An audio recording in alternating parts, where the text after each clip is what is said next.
Chào anh em nhé. Hôm nay em nhận một con máy hàn bật lên là báo lỗi OC, không hàn được luôn. Trong video này em sẽ hướng dẫn anh em cách kiểm tra nhanh chóng, đo đúng bệnh và sửa thực tế từ A đến Z nhé. Lỗi OC trên máy hàn ý, thường là lỗi quá dòng, chập công suất, chập diode ngõ ra, chập biến áp, nguồn cấp không ổn định, hoặc do mạch bảo vệ mọi người ạ. Thế bây giờ em sẽ tiến hành mở máy lên này. Ok, máy lên nguồn rồi này mọi người, báo cả đèn nguồn cả đèn OC này. Thì bây giờ em sẽ tắt máy đi và mọi người cùng em đi vào đo nguội xem là máy bị chết ở bộ phận nào nhé. Thì đầu tiên mọi người chuyển cho em về thang đo diode. Mọi người đo trực tiếp vào cộng hàn luôn mọi người ạ, cộng hàn ngõ ra này, không lên gì này, đảo quay ngược lại này.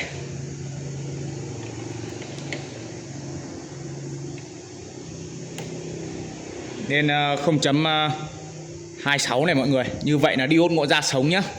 Thì bây giờ em sẽ đo cho mọi người xem đo nguội công suất nhé. Em sẽ hướng dẫn mọi người đo nguội công suất. Thì bây giờ em sẽ tháo cái xương này ra, em sẽ hướng dẫn mọi người cho nó dễ nhá, khỏi xương này nó vướng, nhiều lúc mọi người không nhìn thấy em đo kiểu gì nhá.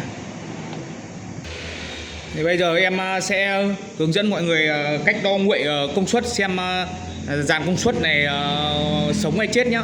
Thì mọi người chuyển cho em về thang đo diode này. Khi mà đèn đây là bo chia sung nhá mọi người nhá. Thì mọi người que đen này chọc ở ngoài này, que đỏ chọc ở chấu trong này. 0.733 mọi người, 732 này. Mọi người đo 4 cổng nhá của chia sung nhá, xem có chỉ số của 4 cổng có đều nhau không.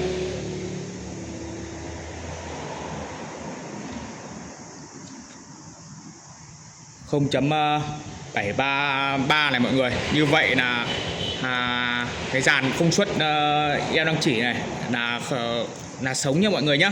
Bây giờ chuyển sang phía bên này.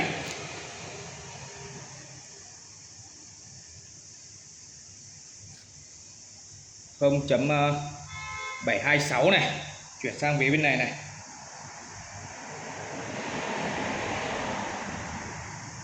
Đấy mọi người thấy sự khác biệt không? Đây, em đo cho mọi người xem nhé.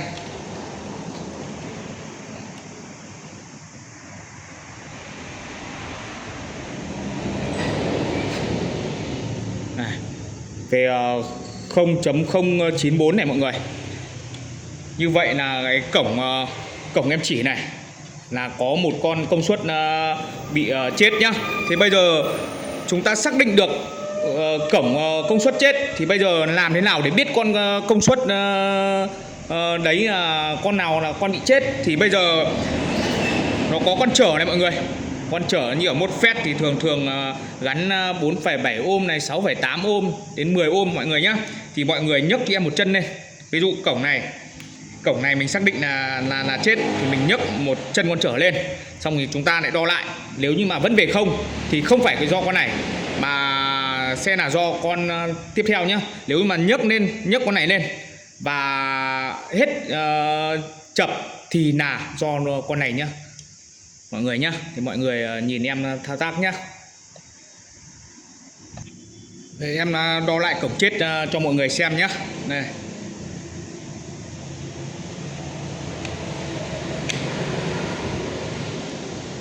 về không này mọi người, về 0.95 này, cổng sống của nó này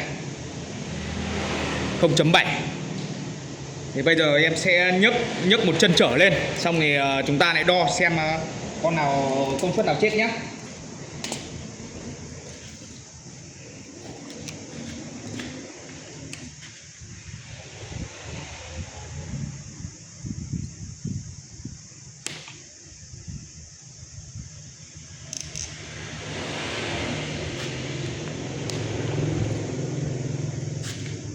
Khi em nhấc một chân điện trở lên thì em lại đo lại vào cổng chia sung nhé, xem máy còn chập không. vẫn về không này mọi người. Như vậy là cái con công suất này không chết. Và con chết là cái con công suất này nhá mọi người nhá. Bây giờ em nhấc con trở lên cho mọi người xem này.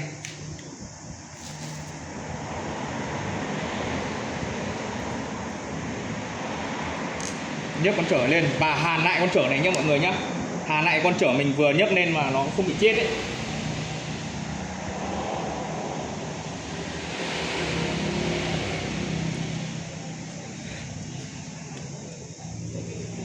Chúng ta tiến hành chúng đo lại nhé.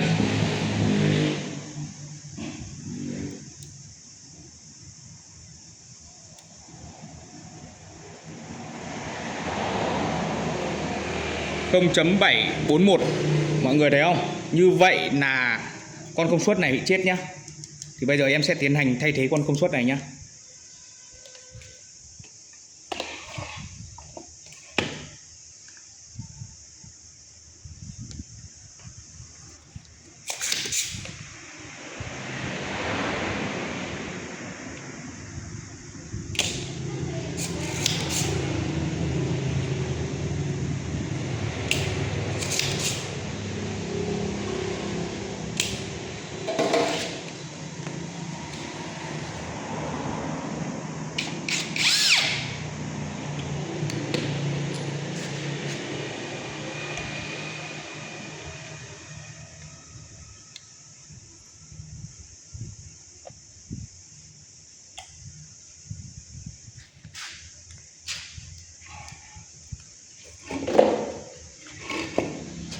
Khi em tháo con chết ra em đo cho mọi người xem nhé, xem có đúng là con này bị chết không nhá.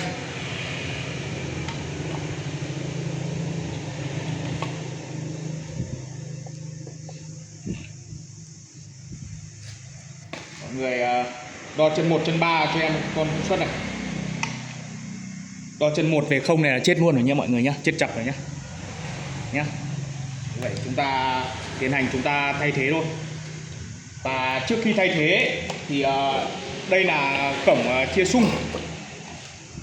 Cổng chia xung thì có con chết thì mọi người phải kiểm tra đo xem đây có hai con chở 3K này, con này là con 6,8 ohm này, hoặc là con 10 ohm nhá mọi người nhá. Thì mọi người kiểm tra xem có bị sai chỉ số không. Và đây nó có 3 con diode 4148 này và một con Zener này. Tùy máy, có máy lắp 3V3, có máy 55V1 mọi người nhá. Thì mọi người muốn biết được là con Zener này là con bao nhiêu vôn thì em sẽ hướng dẫn mọi người nhé. Mọi người cấp cho em một cái, lấy em cái nguồn 24V rồi, mọi người cắm vào trực tiếp vào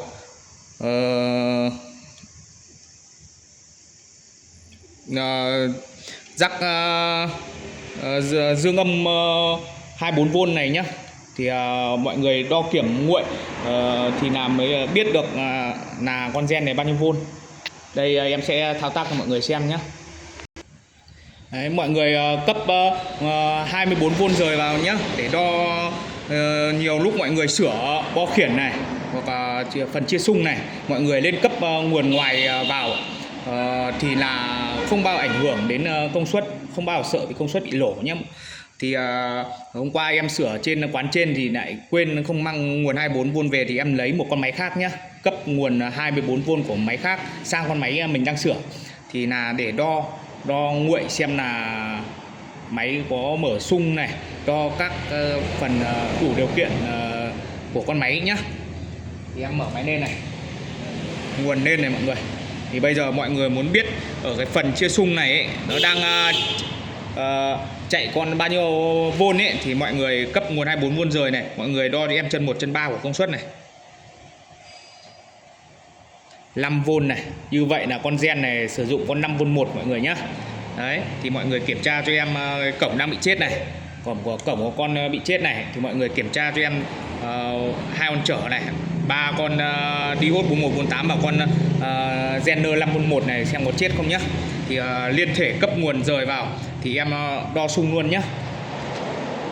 Đấy, mát này mọi người này. Mọi người tìm chân 8 của IC 3525 nhé. Xem được bao nhiêu vôn này. 4,7V này. Chân 9 này.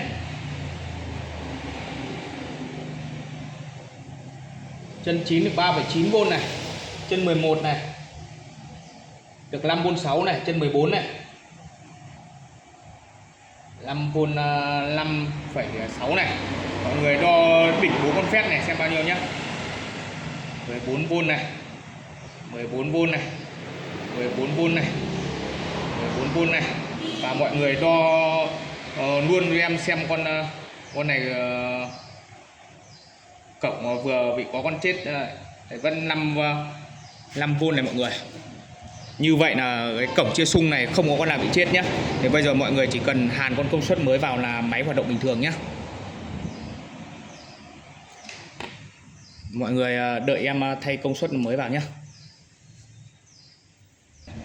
Đấy, sau khi em tìm được con công suất chết và em thay thế rồi thì bây giờ em sẽ cắm điện lên xem máy có điện áp ra chưa nhé mọi người nhé.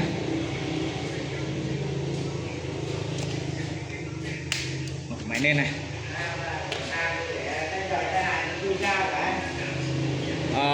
71V này mọi người. Như vậy là máy đã có điện áp ra nhé. Thì bây giờ em sẽ tiến hành ra hàn thử nhé. Nhiều lúc mọi người sửa máy ấy, có điện áp ra chưa chắc máy đã hoạt động bình thường nhé. Bởi vì nó còn liên quan đến bệnh hàn yếu hàn khỏe nhé. Thì bây giờ em sẽ mọi người cùng em đi ra để hàn thử nhé. Giờ em mở máy lên và hàn thử nhé.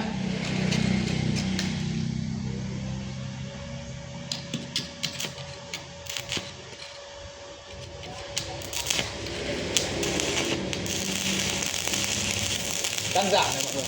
Nhỏ này, cao này. Nhỏ này, cao này.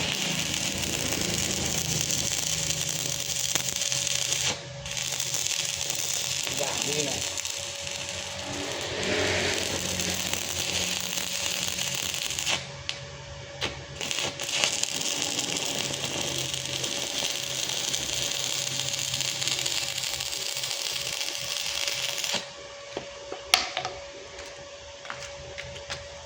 Ok, như vậy là trong video này em hướng dẫn mọi người sửa một con máy hàn cắm điện vào báo đèn OC do chết công suất nhé. Thì mọi người thấy video hữu ích đừng quên cho em một like video, một đăng ký kênh và bình luận lỗi máy hàn của mọi người đang gặp ở dưới bình luận. Thì em sẽ làm video hướng dẫn mọi người nhé. Hẹn mọi người ở video tiếp theo nhé.